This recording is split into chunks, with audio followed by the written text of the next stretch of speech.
Good morning, dear. Now we have completed chapter 1 of Geography Resources.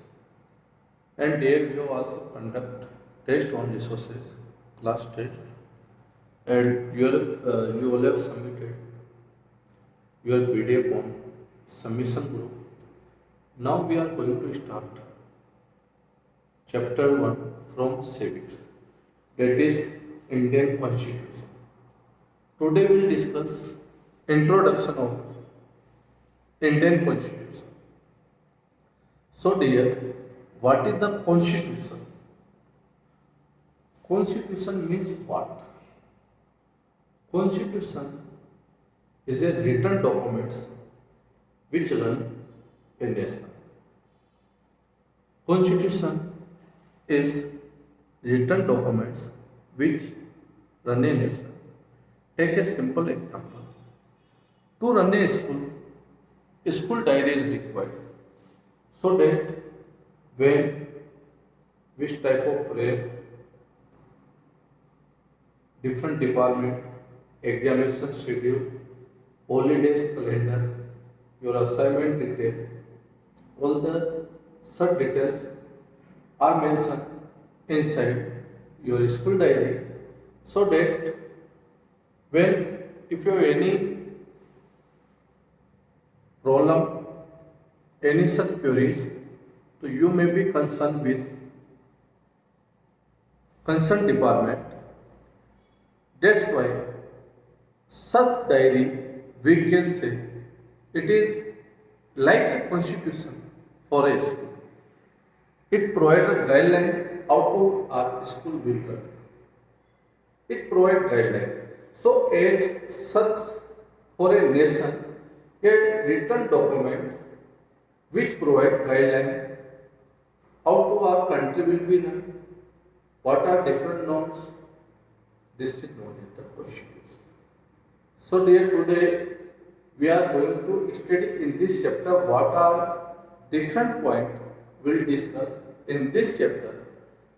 Needs of constitution. Why we need? Why this required?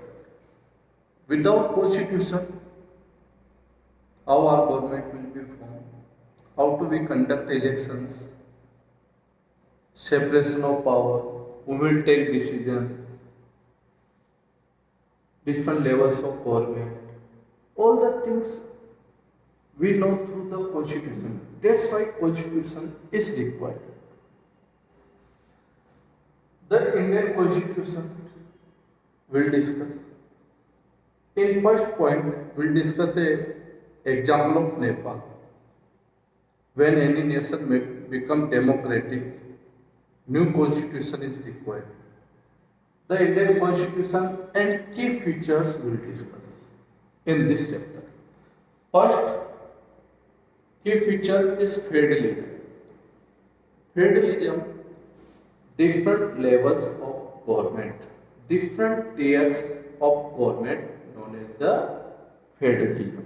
Like central government, state government, local government, all this known as the federalism. This system is considered a federalism system. In this chapter we will discuss. In senior classes, this system known by the vertical power sharing. In class 10th, you will discuss this system is known as the vertical power sharing. Next, parliament form of government. In our country, how do we elect our member of parliament, who run nation? So, in our constitution, it is mentioned parliament form of government. In our country, parliament form of government. Our chapter 3 based on that. Parliament form of government. Later we discuss separation of power. How the powers are separated. Like in this we will discuss about legislative, those who make the laws, executive, who maybe take the decision, who maybe implement the laws. Such are two categories. In detail, we'll discuss. Some are permanent members, some are temporary members. Last, judiciary. These are the known as separation of power. Power is separated between different institutions. Like in your school, there are different departments, examination department, sport department, CC department, music department, like separate. When you any concern, any issues, you may be contact to particular department. So these are the institutions in our country, which known by different name legislation, executive, and judiciary. Fundamental rights. We will discuss next few features is the fundamental rights. We will discuss this topic at the last. Secularism. What is secular? Secular means when all religions are equal. First point for secularism. In same religion, no one person dominates the other person. I am repeating. In same religion, no upper caste, no one person dominate other person. One religion can't dominate other religion. One religion who are in majority can't dominate other religion. Third, state can't interfere regarding religion matter. When government may be feel due to their decision or constitution may be heard, in such condition government may be interfered. This is known as the secularism. About fundamental rights. In what are the rights given by our constitution to us, these rights considered fundamental rights. Right to equality. All are equal in front of law. No one could be discriminated on the basis of caste, religion, sex, misgender, birthplace, life. You are studying, there were different examples in class 7. Om Prakash Valmiki, caste-based discrimination, Muhammad Ansari, religion-based discrimination, Dr. B.R. Ambedkar, Kanta. These are the different examples you are studying in class 7.